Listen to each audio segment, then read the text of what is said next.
జనం చేత ఓట్లు వేయించుకుని ప్రజాప్రతినిధిగా యువతకు మార్గదర్శకంగా ఉండాల్సినటువంటి ఏలూరు ఎంపీ మొయినాబాద్ ఫామ్ హౌస్లో డ్రగ్స్ తీసుకుని పోలీసులకు పట్టుబడటం, అంతేకాకుండా గతంలో తీసుకున్నటువంటి డ్రగ్స్ గురించి కూడా ఆ బ్లడ్ రిపోర్ట్లో రావడం, ఈనాడులో, ఏబిఎన్, ఆంధ్రజ్యోతిలో అనేక కథనాలు గతం నుంచి కూడా ఈ అలవాటు ఉందని, రెగ్యులర్గా దుబాయ్కి వెళ్తూ ఉంటారు డిఫరెంట్ అఫైర్స్ మీద, అలాగే ఇండియాలో కాదు డ్రగ్స్ తీసుకుంది బయట తీసుకున్నారు అని ఇలా అనేక రకాలైనటువంటి వాదనలు కూడా వస్తున్నాయి.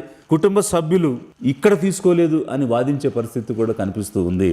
అంటే వారు తీసుకునేటువంటి డ్రగ్స్ గురించి, చేసేటువంటి కార్యక్రమాల గురించి కుటుంబంలో తన చుట్టూ ఉండేటువంటి ఇన్నర్ సర్కిల్లో కూడా దీని మీద అవగాహన ఉంది అనేటువంటి చర్చ కూడా ఈరోజు రాష్ట్ర వ్యాప్తంగా జరుగుతుంది.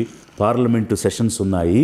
ఏలూరు ఎంపీ పార్లమెంట్లో కాకుండా ఫామ్ హౌస్లో ఉండడం ఏమిటి? ఒక పార్లమెంట్ సభ్యుడిగా ఇదే బాధ్యత అని ఏలూరు ప్రజలు ప్రశ్నిస్తున్నటువంటి పరిస్థితి. ఇండియాలో ఎక్కడ ఓటున్నా కూడా పార్లమెంట్ మెంబర్గా పోటీ చేయొచ్చు. అయితే ఊర్లు దాటి, జిల్లాలు దాటి, ప్రాంతాలు దాటి, నదులు దాటి ఎక్కడో కడప జిల్లా నుంచి ఏలూరు జిల్లాకి ఇంపోర్ట్ చేయాల్సిన అవసరం తెలుగుదేశం పార్టీకి ఎందుకు వచ్చింది? ఇంకొక పక్క ఎంపీ మహేష్ యాదవ్ ఒక సామాజిక న్యాయం కోసం సీట్ ఇచ్చిన పార్టీ తెలుగుదేశం పార్టీ అని చెప్పి నేను మీకు తెలియజేస్తున్నా. పుట్టా మహేష్ యాదవ్ గారిని మన ఏలూరు ఎంపీగా ముందుకు తీసుకెళ్తున్నాం, సైకిల్ గుర్తు మీద, తెలుగుదేశం పార్టీ మీద. వారిని గెలిపించమని ఎందుకు వచ్చానంటే మన భవిష్యత్తు కోసం. ఎందుకు ఈ పుట్టా మహేష్ కుమార్ అనేటువంటి వ్యక్తికే ఏలూరు పార్లమెంటు సీటు ఇవ్వాల్సిన పరిస్థితి తెలుగుదేశానికి వచ్చింది?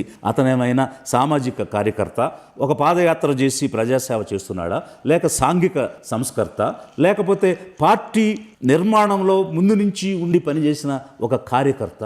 ఎందుకు ఇతన్ని ఏలూరుకి ఇంపోర్ట్ చేశారు? 16.38 లక్షల మంది ఓటర్లు ఉన్నటువంటి ఏలూరు పార్లమెంటులో తెలుగుదేశానికి కనీసం పోటీ చేయగలిగే కార్యకర్త కానీ, రాజకీయ నాయకుడు కానీ, డబ్బు పెట్టగలిగే పెత్తందారి కానీ దొరకలేదా? ఎందుకు ఇంపోర్ట్ చేయాల్సి వచ్చింది? కేవలం కోట్లు కుమ్మరించి సీట్లు కొనుక్కునేటువంటి పద్ధతిలో ఆ క్రమంలోనే ఈ పుట్టా మహేష్ కుమార్ అనే వ్యక్తికి మీరు తెలుగుదేశం పార్టీ సీట్ ఇచ్చిందా, లేక వేరే కారణం ఇంకేమైనా ఉన్నదా? ఈ మహేష్ కుమార్ యాదవ్ ఏలూరు ఎంపీ అయిన తర్వాత ఏలూరు కోసం ఏమైనా అభివృద్ధి కార్యక్రమాలు చేశారా? ఏదైనా కొత్త ప్రాజెక్టు తీసుకురాగలిగాడా? ఆ ఏలూరు మీదుగా 2 వందే భారత్ ట్రైన్స్ వెళ్తూ ఉన్నాయి. ఖమ్మం, సామర్లకోట లాంటి చోట కూడా ఆగుతున్నాయి. కానీ ఒక మున్సిపల్ కార్పొరేషన్ బ్రిటిష్ ఉన్న సమయం నుంచి ఒక డిస్ట్రిక్ట్ హెడ్ క్వార్టర్స్ ఉన్నటువంటి ఏలూరులో కనీసం వందే భారత్ ట్రైన్స్కి స్టాప్ ఇప్పించలేకపోయారు. ఇక ఏలూరుకి ఏమి అభివృద్ధి చేశారు? ఒక ఎంపీనో, ఒక ఎమ్మెల్యేనో, లేకపోతే ఒక కార్యకర్తనో తప్పు చేస్తే, డ్రగ్స్ తీసుకుంటే, ఇంకేదైనా పొరపాటు చేస్తే దానిని బట్టి తెలుగుదేశం పార్టీ అంతా డ్రగ్ ఎడిక్ట్స్ అని, వీళ్ళంతా ఆడవాళ్లను నీచంగా చూస్తారని ఈ రకమైనటువంటి భాష మనం అనలేము. పార్టీని తప్పు పట్టలేము. అదేవిధంగా దాని యొక్క హెడ్ అనేటువంటి చంద్రబాబు నాయుడిని కూడా మనం బాధ్యుణ్ణి చేయలేము. ఎందుకనంటే ఒక ఆలోచనతో మంచి జరగాలని, ప్రోత్సహించాలని పార్టీ అనేక మందికి అవకాశాలు ఇస్తుంది. ఆ అవకాశాలని సద్వినియోగం చేసుకోకపోవటం అనేది ఆ వ్యక్తి మీద ఆధారపడి ఉంటుంది. అందువల్ల ఒక పార్టీనో లేక పార్టీ హెడ్నో మనం తప్పుపట్టలేం. కానీ తప్పు జరిగిన తర్వాత దిద్దుబాటు చర్యలు తీసుకోకపోతే మాత్రం ఖచ్చితంగా ఆ పార్టీని, ఆ పార్టీ హెడ్ అనేటువంటి చంద్రబాబు నాయుడు గారిని తప్పు పట్టి తీరాల్సిందే. చంద్రబాబు నాయుడు గారు, మీరు డ్రగ్స్ ఫ్రీ ఆంధ్రప్రదేశ్ అంటున్నారు, నో డ్రగ్స్ బ్రో అని గంజాయి వద్దు బ్రో స్లోగన్స్ ఇస్తూ క్యాంపెయినింగ్ చేస్తున్నారు.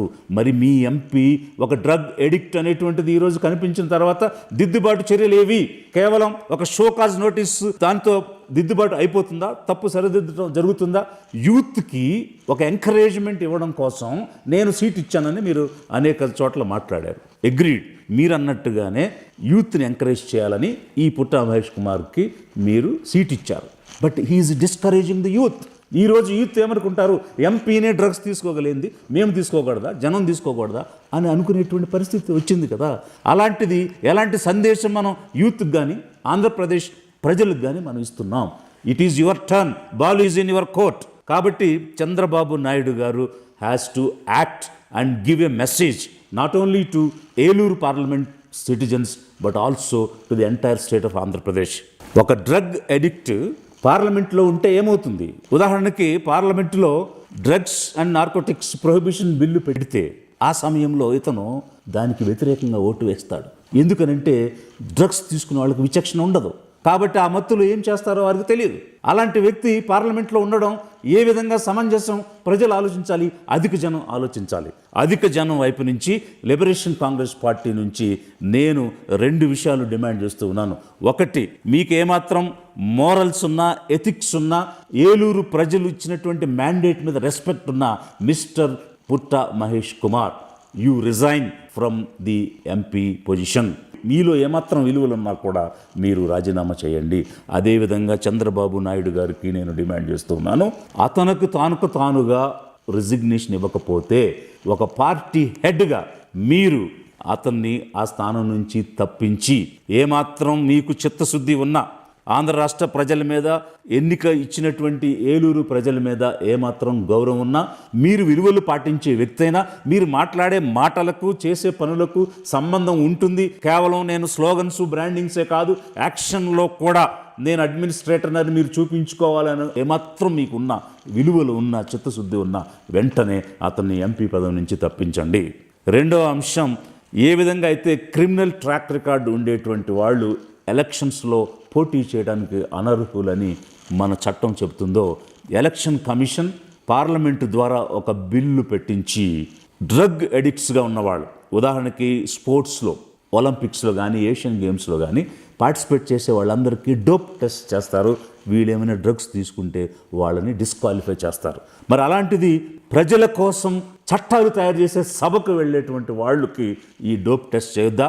వీరు డ్రగ్స్ తీసుకునేవారా కాదా అని టెస్ట్ చేసి నిర్ధారణ చేసుకున్న తర్వాతే ఎన్నికల్లో పోటీ చేసే అవకాశం ఇవ్వాలి.